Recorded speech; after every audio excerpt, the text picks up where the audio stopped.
Salut à tous et bienvenue dans cette nouvelle vidéo de Johan Dev. Alors oui, j'avais dit il n'y a plus de vidéo le samedi, mais j'avais dit le samedi matin. Et là, on est samedi après-midi et c'est une vidéo surprise qui n'était pas prévue du tout, mais voilà, cette semaine j'ai bidouillé 2-3 trucs pour un projet pro et j'ai testé cette chose-là que j'avais envie de partager avec vous. Donc eh bien écoutez, allons-y, vous avez vu le titre, on va s'intéresser aujourd'hui à un outil qui est un clone, entre guillemets, open source de Airtable. Et on va voir aujourd'hui comment on peut, en quelques minutes, tester cet outil autour d'une application Symfony qui existerait déjà. Et pour faire fonctionner tout ça, eh bien, on va utiliser notre bon vieil ami Docker. Vous connaissez l'histoire, hein.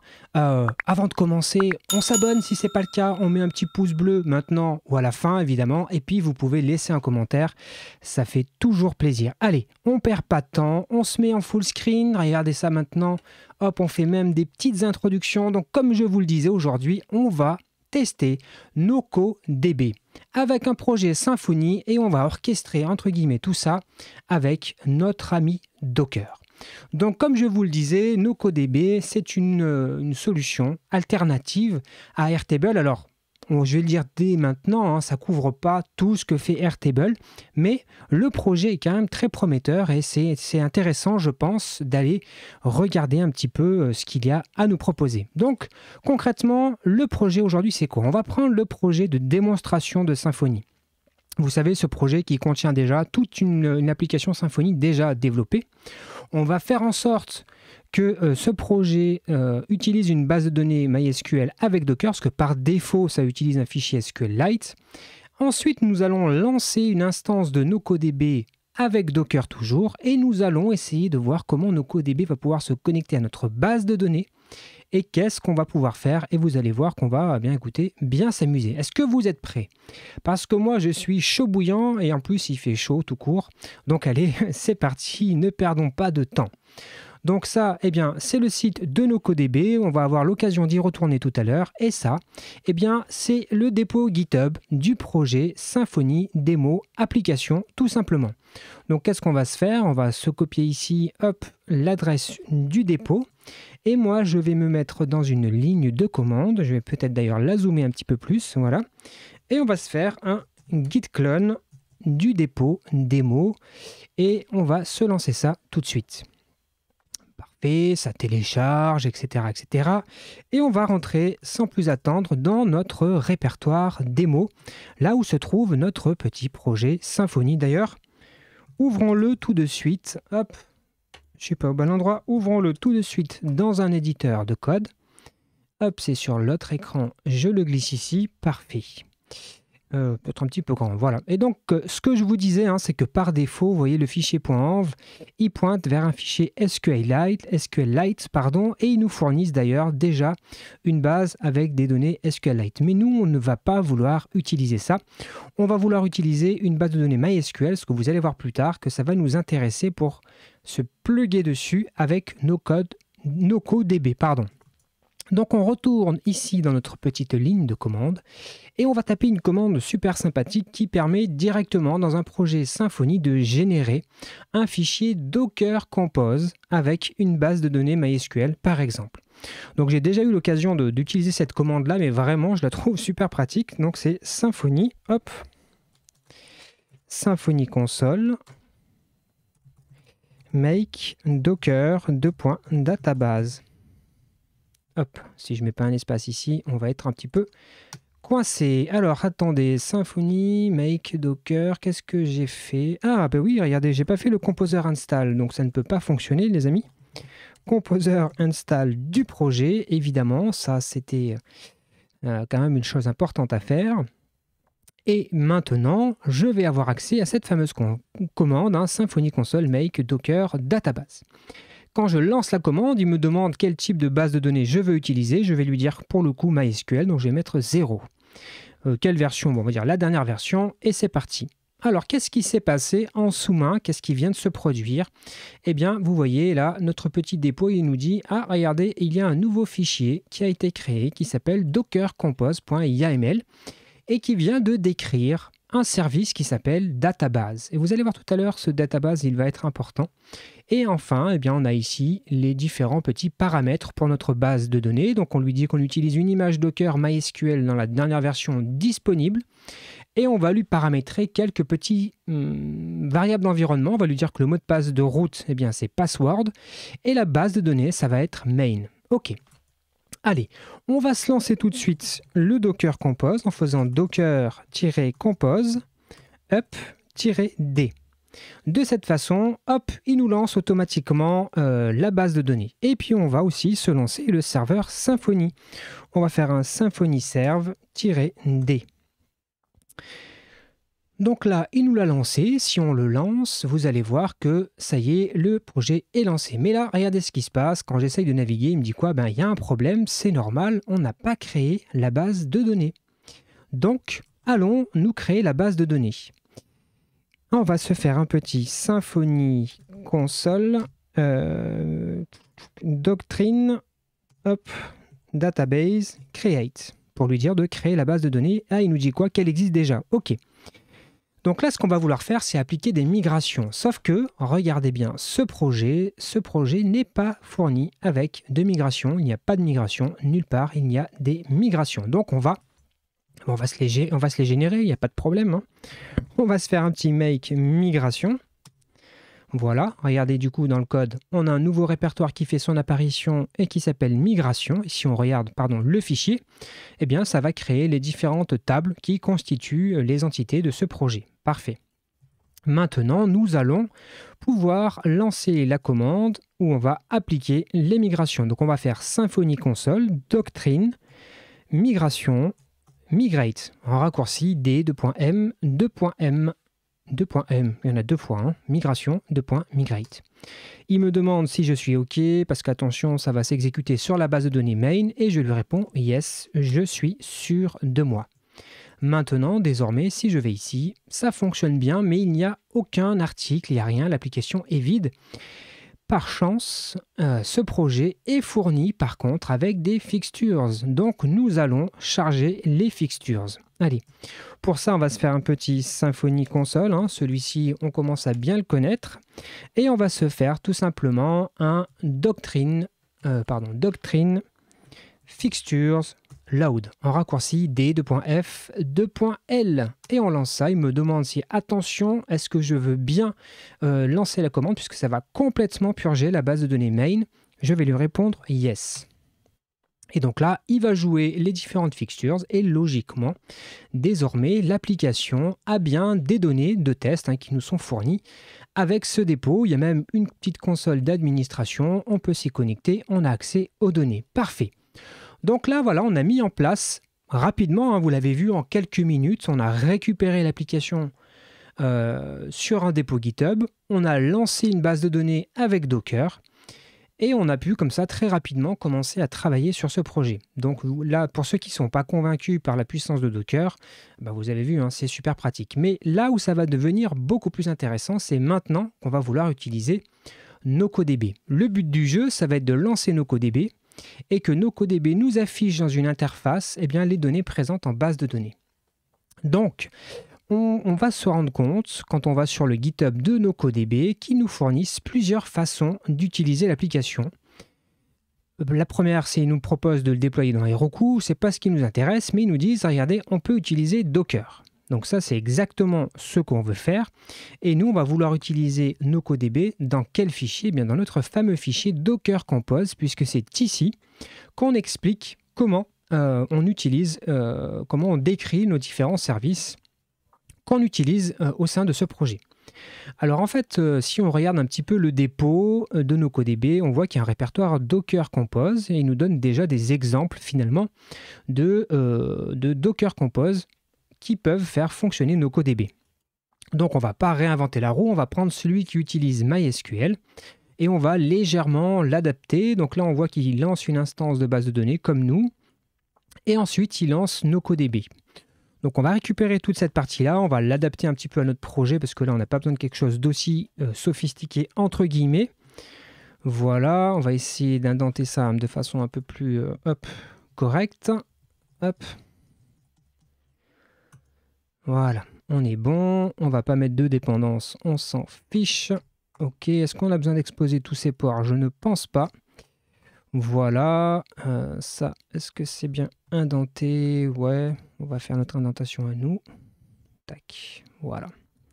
Et on peut enregistrer. Donc là, qu'est-ce que l'on vient de faire? On vient de déclarer un deuxième service qui s'appelle NocoDB, qui utilise quoi? Eh bien, la dernière image Docker DocoDB, et on va exposer ce service sur le port 8080. Et là, on voit qu'on a besoin de lui paramétrer la base de données. Donc nous, c'est pas RouteDB, notre base de données, dans le réseau interne de Docker. Dans le réseau qui est créé automatiquement quand on fait ce Docker Compose, il y a en fait un espèce de réseau qui est créé et que partagent tous les différents conteneurs au sein de ce même Docker Compose. Et donc ces conteneurs peuvent communiquer entre eux. Il y a même un serveur DNS et c'est ce qu'on va faire. On va utiliser le nom DNS à l'intérieur de ce réseau Docker. Et comment est-ce que s'appelle notre serveur de base de données à l'intérieur du réseau Docker? Il s'appelle tout simplement database, puisque regardez, c'est ce qu'on a mis ici, database. Donc on va ni plus ni moins ici appeler ça database. Hop. Voilà. Ensuite, le port par défaut c'est 3306, il n'y a pas de souci. Et il nous propose quoi comme information ici? Il nous demande un nom d'utilisateur, donc nous c'est pas Noco, ça va être root tout simplement. Et le mot de passe, c'est password, c'est exactement celui qui est défini ici. Et enfin, il nous demande quel va être le nom de la base de données que va utiliser NocoDB. Donc là, on va lui laisser sa propre base de données, parce que là, ce n'est pas la base de données qu'on va vouloir exploiter, mais c'est la base de données que va utiliser NocoDB pour stocker tous ces différents paramètres à lui.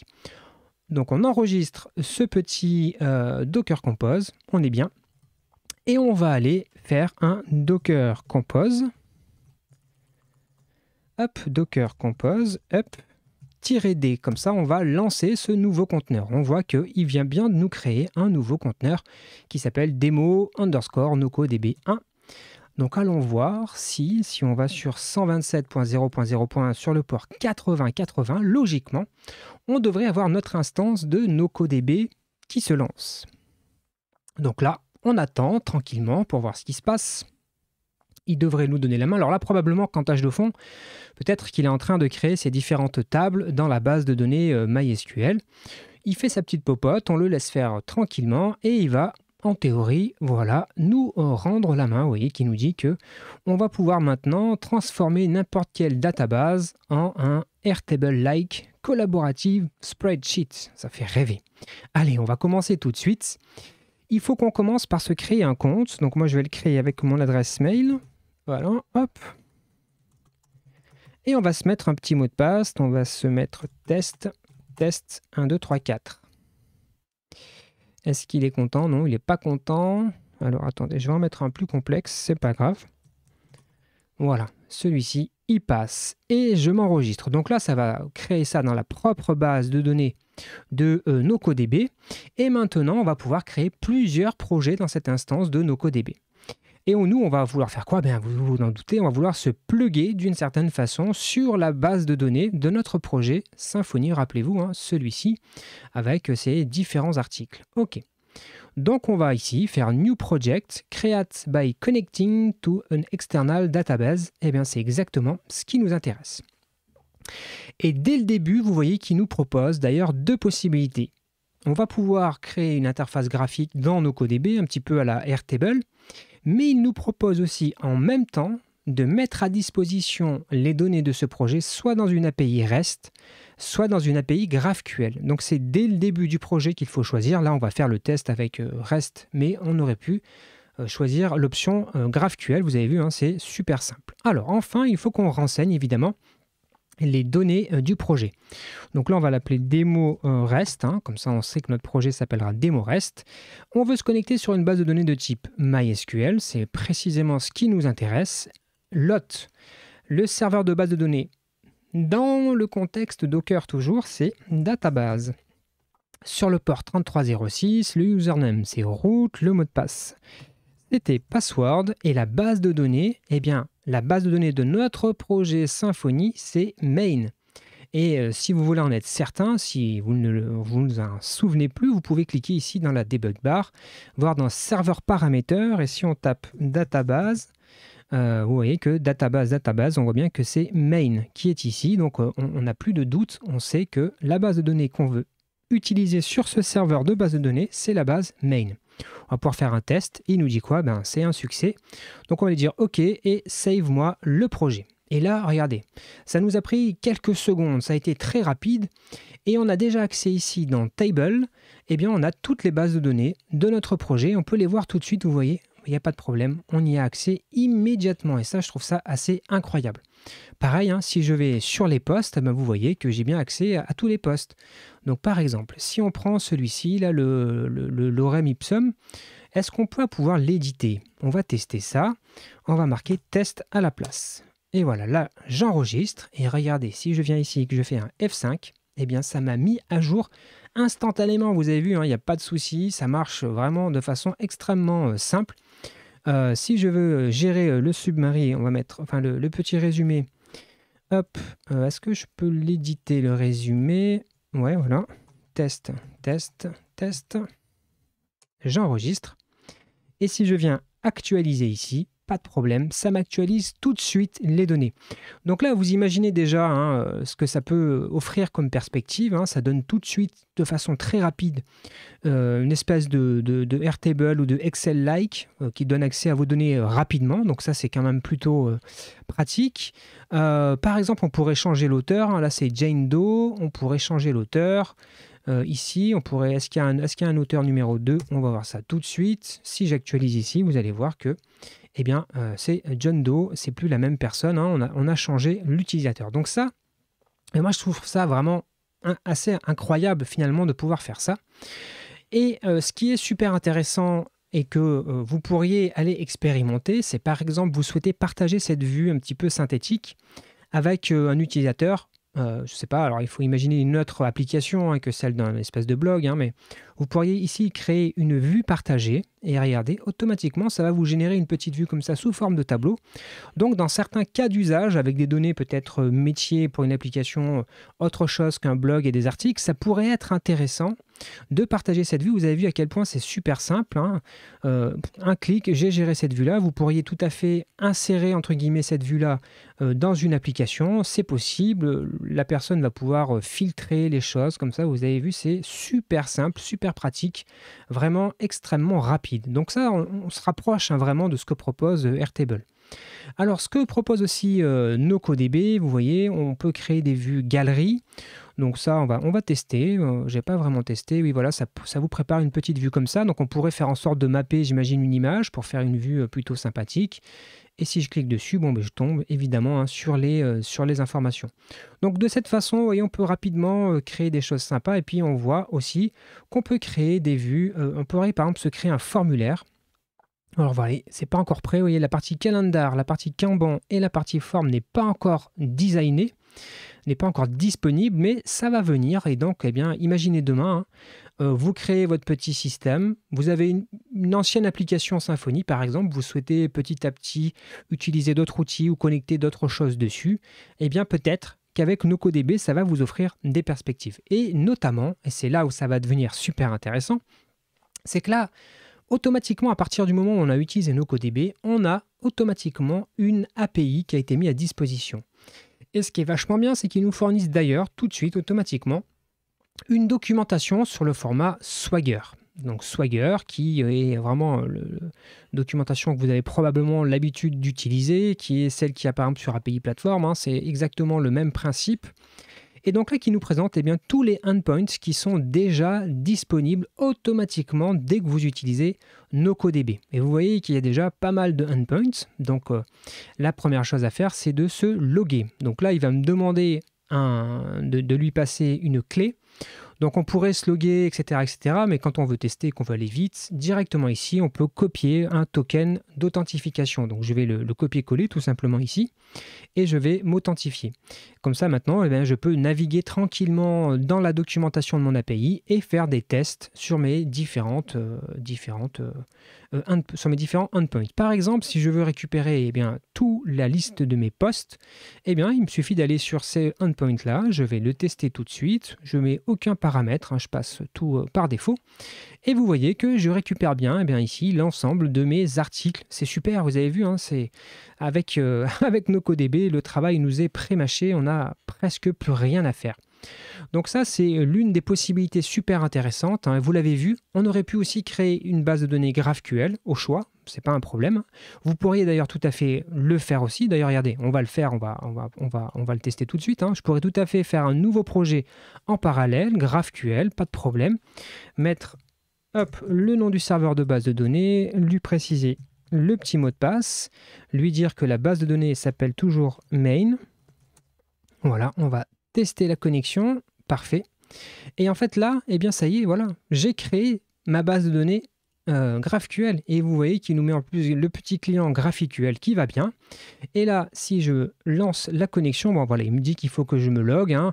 Donc il faudrait que je lui passe ici, là, je pense que ce qu'il y a ici d'ailleurs est complètement faux, mais il faudrait que je lui passe un login mot de passe ou un token d'authentification pour pouvoir me connecter et m'authentifier à mon API GraphQL. D'ailleurs, ce que je trouve aussi sympa et qui vaut le coup, c'est que vous pouvez facilement, au sein de votre application, alors on va prendre plutôt la partie REST, parce que c'était là-dessus qu'on était tout à l'heure, vous pouvez créer des users facilement, vous pouvez créer des tokens, hein, si quelqu'un vous dit, tiens, j'ai fait une application, donc on va faire, je ne sais pas moi, application test, voilà, vous pouvez générer, vous voyez, hop, un petit token d'authentification.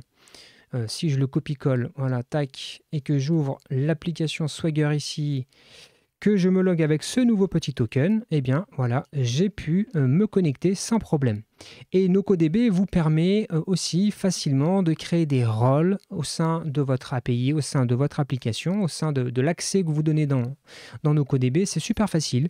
Vous pouvez choisir quels sont les droits que vous souhaitez donner à chacun. Donc voilà, ça permet très rapidement et très facilement d'obtenir des choses. Et puis enfin, dernière chose que je voulais vous montrer, sur les possibilités offertes par NoCoDB, c'est que vous pouvez mettre en place des automations. Par exemple, vous pouvez créer ce qu'ils ont appelé des webhooks, donc des choses qui vont être déclenchées. Par exemple, alors on va l'appeler test, hein, voilà.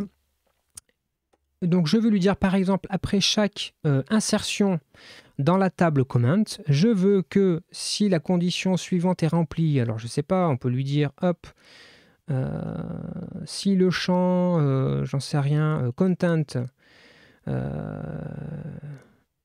est-ce qu'il y a is not nul, voilà. À partir du moment où il y a un champ content qui n'est pas nul, je veux que tu m'envoies une notification. Et là, vous voyez que je peux envoyer une notification par mail, sur Slack, sur Teams, sur Discord, sur Matemos, sur Twilio, sur WhatsApp, où je peux même aller toucher une URL pour déclencher quelque chose que vous auriez codé vous-même. Donc on peut mettre en place des choses hyper simples, hyper rapidement. D'ailleurs, si vous voulez rajouter des connexions sur une channel Slack, sur Discord, etc., mais il vous suffit simplement de venir ici, sur Discord, vous faites installer, vous remplissez les informations qui vous sont demandées et vous pouvez comme ça rapidement mettre en place des petites automations. Donc voilà, NoCoDB, hyper intéressant, je trouve, très prometteur. Je ne sais pas ce que vous en pensez. Est-ce qu'il y en a parmi vous qui ont déjà testé l'outil? Si c'est le cas, bien mettez un petit commentaire. Ça me ferait très plaisir de vous lire. Voilà, c'était une petite vidéo un petit peu, finalement, un petit peu improvisée.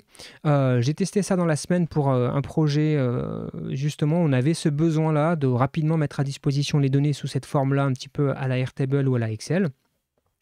Plutôt que de tout recoder, on s'est dit, tiens, à la limite, est-ce qu'on ne pourrait pas plugger un NoCoDB sur une base de données d'un projet Symfony existant? Et donc, voilà, on a fait ça et ça a bien fonctionné. Et donc, j'ai eu envie de partager ça avec vous. Donc, bien, dites-moi dans les commentaires ce que vous en avez pensé, si ça vous a plu. D'ailleurs, allez, si la vidéo vous a plu, c'est le moment, hein, mettez un petit pouce bleu, abonnez-vous si ce n'est pas le cas, laissez un commentaire. Et puis, écoutez, moi, ça m'a fait super plaisir de tourner cette petite vidéo un petit peu à l'improviste comme ça. C'est pas dit que j'en fasse une samedi prochain, hein, comme certains d'entre vous le savent, je suis en plein déménagement. Là, ça a l'air rangé derrière moi, mais en fait, il y a des murs de carton partout dans la maison. Et on déménage dans à peu près 3 semaines, donc voilà, c'est un petit peu compliqué. Je conserve les vidéos du mardi, celles où on fait des actualités, celles où on parle d'actualité. Et je vous invite d'ailleurs à aller soumettre vos propositions d'articles sur le site hebdo2o.fr. Voilà, tout simplement, hein. Écoutez, allez, je vous conserve pas plus longtemps, je vous laisse tranquille. Il est samedi après-midi, il fait super chaud. En tout cas, chez moi, il fait encore super chaud. Passez un bon week-end, passez une bonne journée, prenez soin de vous, des autres, de vos proches et de vos amis. Et je vous dis à très bientôt. Salut!